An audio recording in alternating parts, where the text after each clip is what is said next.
Hi everyone. ఇప్పుడే Mass Jathara trailer చూశాను. Trailer బాగుంది, కానీ it's like regular Ravi Teja movie. Previous movies లాగే ఎనర్జెటిక్గా రెగ్యులర్గా కూడా ఉంది. ఈ సినిమాలో రవితేజ పాత్ర రైల్వే పోలీస్గా కనిపిస్తున్నారు. అది కొంచెం కొత్తగా అనిపిస్తుంది. అపార్ట్ ఫ్రమ్ దట్ విలన్గా నవీన్ చంద్ర యాక్ట్ చేశాడు. తనకి ఈ సినిమాలో మంచి స్కోప్ ఉంది యాక్ట్ చేయడానికి.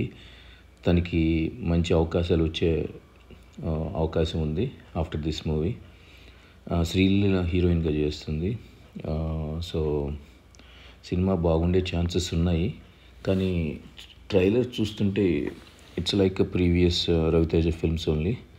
బట్ సినిమాలో ఏదైనా కొత్తదనం కొంచెం ఉంటే డెఫినెట్గా మంచి సినిమా అయ్యే అవకాశం ఉంది.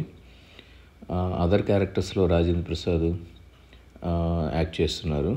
సో ఓవరాల్గా సినిమా బాగుంటుందని అనుకుంటున్నాను. ఇది October 31st రిలీజ్ అవుతుంది.